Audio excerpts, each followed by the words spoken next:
Capítulo 1. Existem espíritos? A dúvida em relação à existência dos espíritos tem, por sua causa principal, a ignorância da verdadeira natureza deles. Imaginam-se os espíritos como seres à parte na criação, sem nenhuma prova de sua necessidade.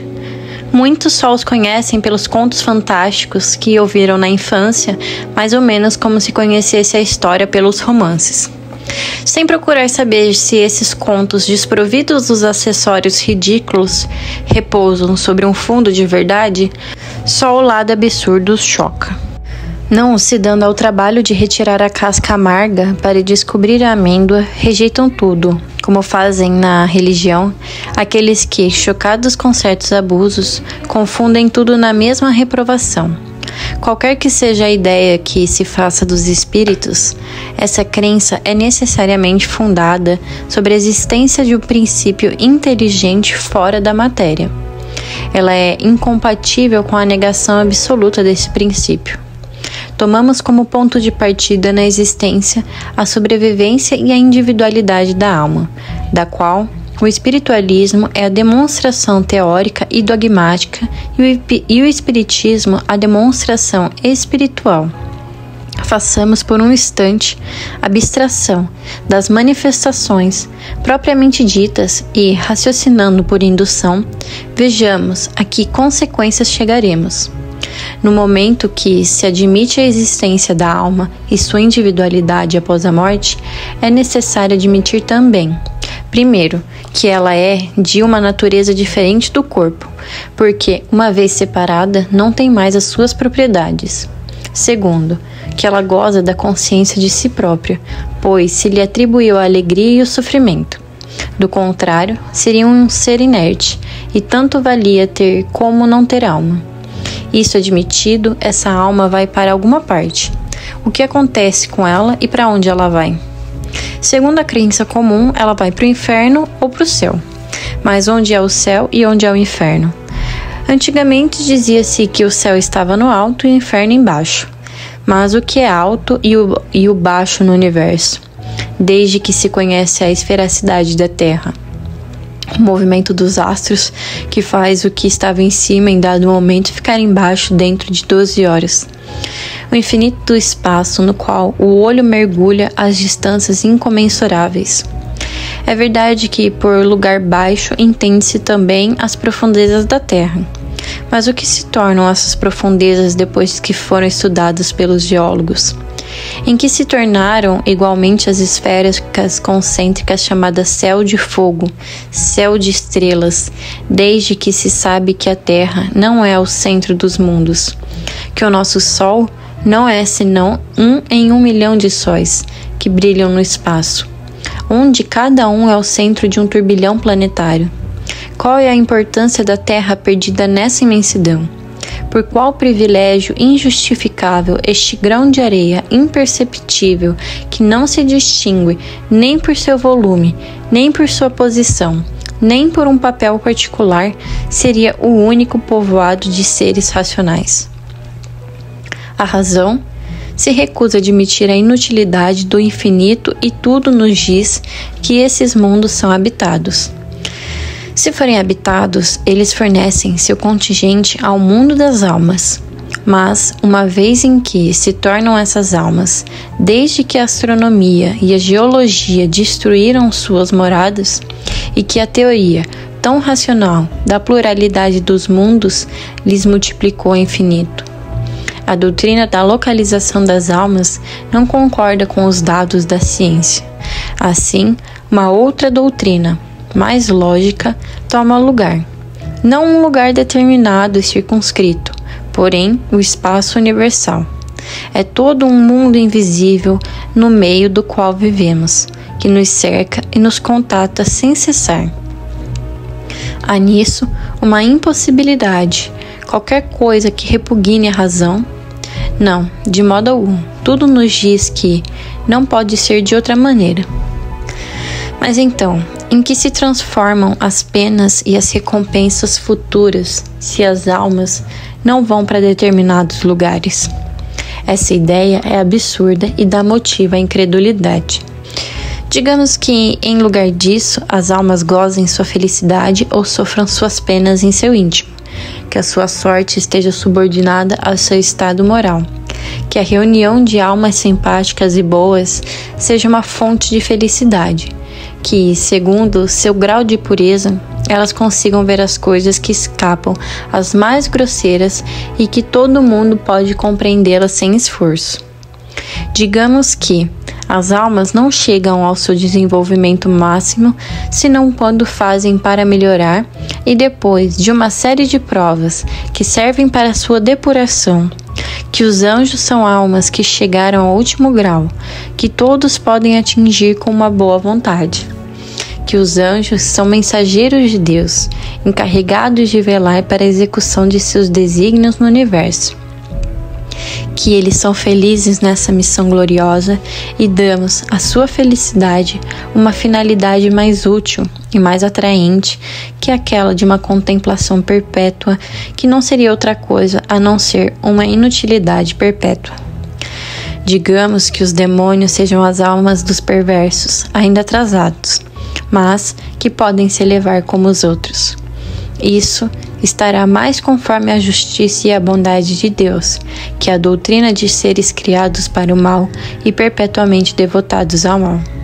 Aí está o que a razão mais severa, a lógica mais rigorosa, o bom senso podem admitir. As almas que povoam o espaço são precisamente aquelas que se chamam espíritos.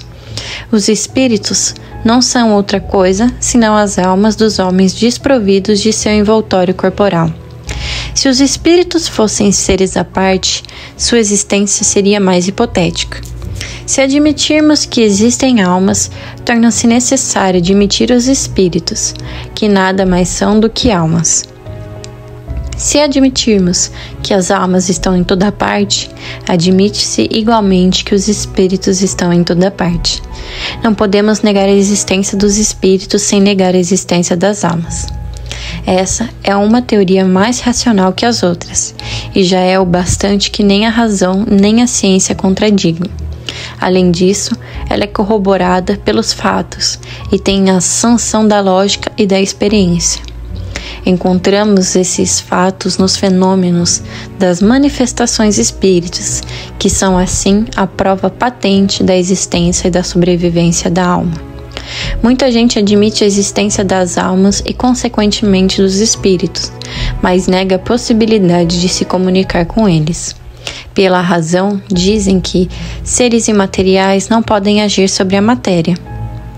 Essa dúvida é fundada na ignorância da verdadeira natureza dos espíritos, dos quais geralmente se faz uma ideia falsa, porque os imaginamos seres abstratos, vagos e indefinidos, o que não é verdade. Imaginemos primeiramente o espírito em sua união com o corpo. O espírito é o ser principal, porque é o ser pensante e sobrevivente. O corpo é apenas um acessório do espírito, um envoltório, uma vestimenta que ele deixa quando está muito usado. Além do envoltório material, o espírito tem um segundo semimaterial, que o une ao primeiro. Na morte, o espírito se despoja desse, mas não do segundo, que chamamos perispírito. Esse envoltório semimaterial tem a mesma forma do corpo. Constitui para ele um corpo fluídico, vaporoso, invisível para nós em seu estado normal, mas que possui ainda algumas das propriedades da matéria. O espírito não é, portanto, um ponto, uma abstração, mas um ser limitado e circunscrito, ao qual só falta ser visível e palpável, para parecer um ser humano. Por que, então, não agiria sobre a matéria? Por que o seu corpo fluídico? Mas não é por meio dos fluidos mais rarefeitos, aqueles que se olham como imponderáveis, a eletricidade, por exemplo, que o homem encontra seus mais potentes motores? E a luz imponderável não exerce uma ação química sobre a matéria ponderável? Não conhecemos a natureza íntima do perispírito, mas suponhamos que seja formado de matéria elétrica ou outra também sutil, porque não teria a mesma propriedade sendo dirigida por uma vontade. A existência da alma e a de Deus, que são consequência uma da outra, sendo a base de todo o edifício. Antes de começar qualquer discussão espírita, importa se assegurar de que o interlocutor admite essa base. Se as questões seguintes: crê em Deus? Crê ter uma alma? Crê na sobrevivência da alma após a morte? Ele responde negativamente ou diz simplesmente: não sei. Gostaria que assim fosse, não estou seguro. O que na maior parte das vezes equivale a uma negação polida, disfarçada sob uma forma menos contundente, para evitar ferir bruscamente aquilo que se chamam preconceitos respeitáveis. Seria inútil prosseguir, seria como demonstrar as propriedades da luz a um cego que não admitisse a existência da luz, porque as manifestações espíritas não são outra coisa senão os efeitos da propriedade da alma. Com tal interlocutor, só resta seguir outra ordem de ideias, se não quisermos perder nosso tempo. Se a base é admitida, não como uma probabilidade, mas como verdadeira, incontestável, a existência dos espíritos decorre muito naturalmente. Resta saber se o espírito pode se comunicar com o homem, quer dizer, pode fazer com ele uma troca de pensamentos. E por que não? O que é o homem senão um espírito aprisionado em um corpo? Por que o espírito livre não poderia se comunicar com o espírito cativo, como um homem livre pode com aquele que está acorrentado? Desde que se admita a sobrevivência da alma, é racional não admitir a sobrevivência das afeições.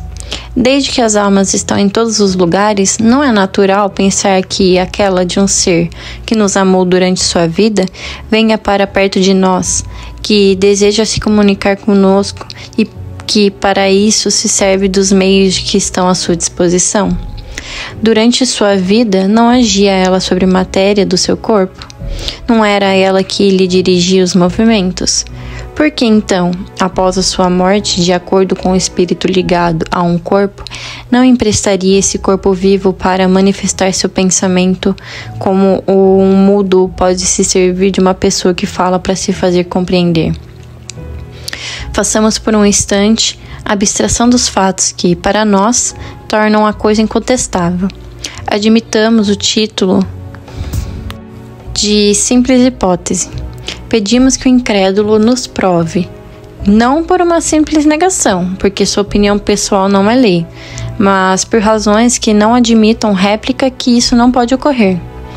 Nós nos colocamos sobre seu próprio terreno, uma vez que ele queira apreciar os fatos espíritas com a ajuda das leis da matéria. Que ele aproveite nesse arsenal alguma demonstração matemática, física, química, mecânica, fisiológica e prove por A mais B, sempre partindo do princípio da existência e da sobrevivência da alma. Primeiro, que o ser que pensa em nós durante a vida não deve pensar mais após a morte.